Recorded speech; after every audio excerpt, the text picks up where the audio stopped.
Thousands of students took to the streets of Mexico City on Monday to challenge Sunday's presidential election results. Frustrated and fed up, tens of thousands of demonstrators marched in Mexico City, rejecting the result of last week's election.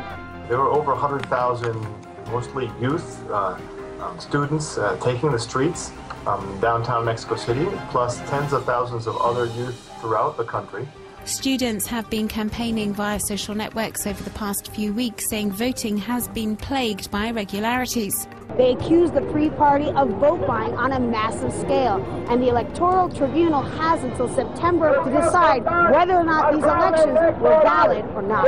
Civic Alliance, an independent electoral watchdog, also said there were problems with Sunday's vote. 28% of the people we asked had been exposed to coercion or vote buying, so a third of the population. The protesters are alleging that the pre-party won by buying the votes. They accuse the party of Mr. Peña Nieto of buying votes using supermarket gift cards and of preying on the high levels of poverty in the country to gain power. This is just one of the branches of the Soriana chain where thousands of people came hoping to cash in their gift cards. 2 supermarket gift cards worth a total of about $15. That's what this woman said she was given to vote for presidential candidate Enrique Peña Nieto of the Institutional Revolutionary Party, or PRI. She asked us not to use her name and spoke to us only briefly. I voted for them. I asked her why. Because they were going to help us out.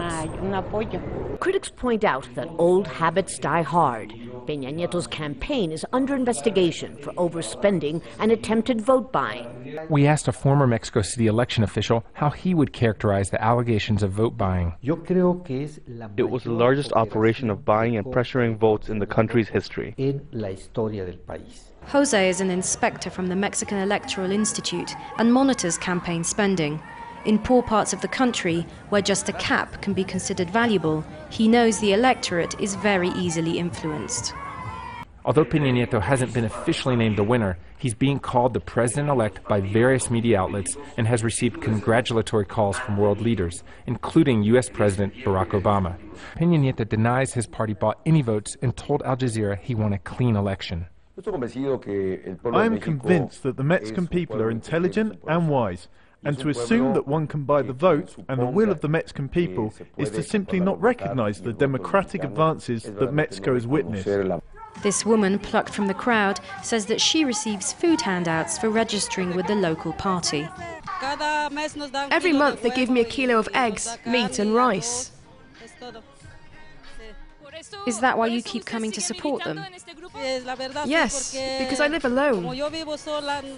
And I don't always have work. This sort of corruption is very difficult to spot for electoral observers. Have they told you who to vote for? Yes. How did they say it? They get in touch with us and ask us to get a group of people together. The payment comes later. How much do they pay per vote? It's usually between 60 and 80 euros. What's going on there? I mean, is there really any proof that that he did buy some of the votes there? Different reports have been collated on this interactive map, specifically designed to monitor the vote. Some complaints have been filed by ordinary citizens who have even uploaded pictures suggesting, for example, vote buying or ballot stuffing. It's not just gift cards. Web videos have also emerged showing PRI operatives allegedly buying people's votes with cash and building materials. In a final count on Thursday, Mexico's electoral authority named Peña Nieto the winner of Sunday's election, but he hasn't been officially named president-elect by the Electoral Tribunal that will look into claims of vote buying. Disculpe que le interrumpa, pero es que estas acusaciones no las está haciendo solamente López Obrador. Hay ciudadanos independientes que no tienen que ver con ese partido que están diciendo que les pagaron directamente tarjetas para un supermercado para cambiarlas y que había sido el PRI. Hay vídeos que indican eso. Mira, este tipo de juegos pues puede ser tan armado, digo armado y orquestado por quien hace este tipo de señalamientos. No está en tu servidor emitir ni juicios de calificación ni hacer valoración a videos que eventualmente se presenten. ¿Quién los hizo? ¿Quién habla? ¿A quién responde? ¿Quién te dice que estos videos pues no son armados por los propios adversarios? ¿Qué credibilidad tienen? Yo la pondría en duda. Vamos ganando en las encuestas. BCG Excelsior. El Universal Buendía y Laredo. Milenio G. Aiza. Consulta Mitofsky. The suspicion here is that many of the pollsters either were receiving kickbacks or otherwise had unethical practices, which they were trying to create a sensation that the pre-candidate was going to inevitably win.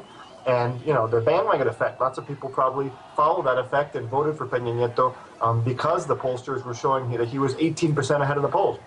Nieto has led in the polls for quite some time now, but despite his promise to put an end to corruption, Nieto has already been accused of paying broadcasters in Mexico for favorable coverage. His wife is a former Televisa soap opera star, and Televisa is largely being blamed for totally unbalanced coverage of the election and the other candidates. At first glance, you could easily mistake him for a movie star greeting his swooning fans. In fact, his wife is a famous soap opera star. No small advantage in a country like Mexico. I am convinced that the Mexican people are intelligent and wise. Mexico's most influential TV network, which provides Mexicans with most of their information, has been clearly favoring Peña Nieto in exchange for millions of dollars, according to widespread reports. As a scholar, I can tell you, he was not a good governor and he is not a Democrat. But those facts don't matter to the people because they never hear this kind of opinions. Tens of thousands of demonstrators marched in Mexico City, rejecting the result of last week's election.